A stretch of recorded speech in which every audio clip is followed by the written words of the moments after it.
Hello, hello, and welcome to the David Messiah YouTube channel, where our watchwords are to teach and to build up the kingdom of Zion. And my name is Sidney Thomas. I'm the founder and the moderator of this YouTube channel. In keeping with the, the watchword of teaching, I will in general be preparing many lectures or talks in audio format, and then transmitting the audio files generated through short YouTube videos such as this one, which would be used really only, as I said, to transmit the audio file, which is where the lecture would be found. And I have to adopt that practice because I'm living here in the prophetic wilderness, so to speak, in the bush in Trinidad, and I have to access the internet through a Wi-Fi hotspot. And so, with the bandwidth limitations that go along with that, I have to try to keep these videos very, very brief. And as I said, use audio format for the lectures themselves. So the practice will be to include links to the audio files in the description box that would accompany every video like this one, transmittal video in effect, along with links to such other files as may be referenced in the audio lecture. The title of this particular talk or mini lecture is Abram the Hebrew and the names by which we should be called. Abram the Hebrew and the names by which we should be called. The first part of the lecture is in line with the topic addressed in chapter 3 of the book, The Coming of David Messiah. And you will see a PDF link to that book. It's there on Google Drive for free download, which addressed the topic of the name of the Most High and the names of those in the line of inheritance. And that is being responsive, I think, to some extent anyway, to the prophecy of Zephaniah chapter 3, verse 9. For then will I turn to the people a pure language, that they may all call upon the name of Yahweh to serve him with one consent. So it is sort of continuing in that vein and the work that was there in chapter 3 of the Coming of David Messiah.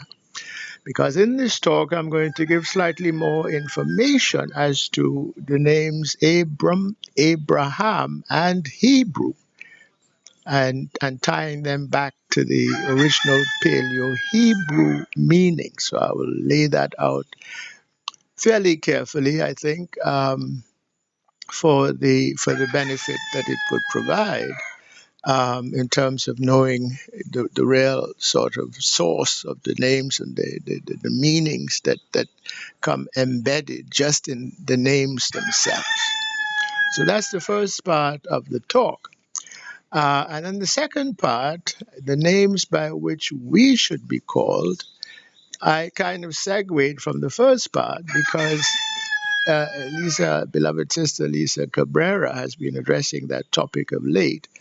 And so I thought, okay, let's sort of apply some of the wisdom, so to say, of harking back to our basic identity, because we are Hebrew Israelites as a matter of identity. We come from the line of Abraham, Isaac, Jacob, and for the most part Judah, the kingdom of Judah at any rate, because it was Judah that fulfilled the prophecy of Genesis 15:13 of being carted off into 400 years of affliction through servitude.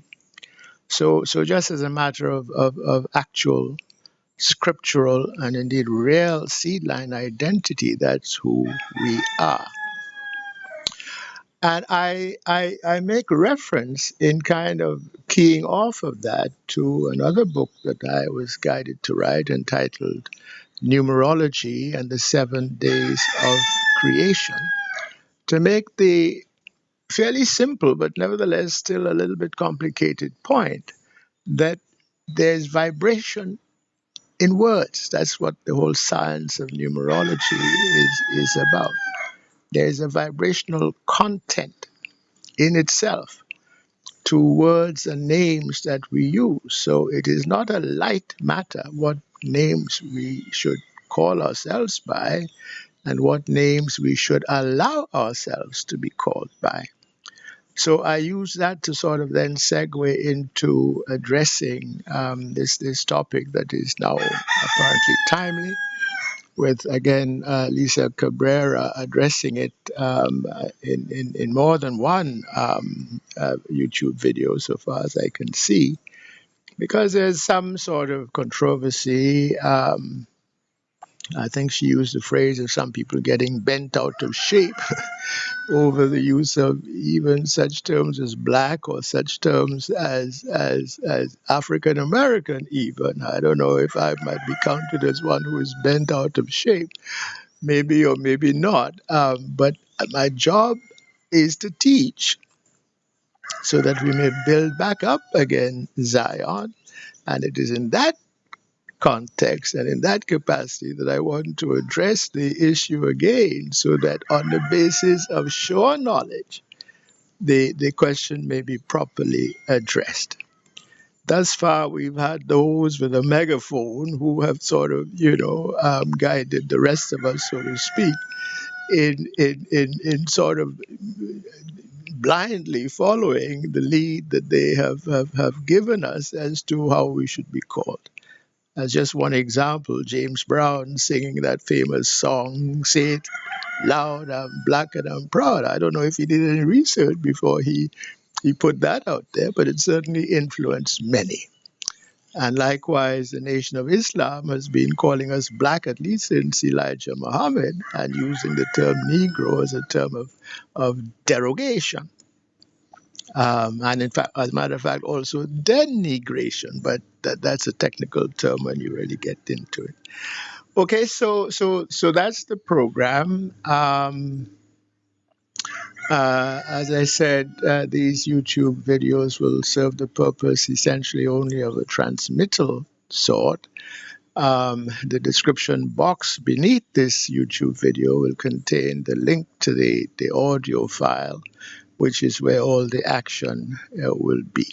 And there'll be links also to those two PDF files of those books that I have mentioned. So with that, I hope you enjoy this particular mini lecture. Shalom.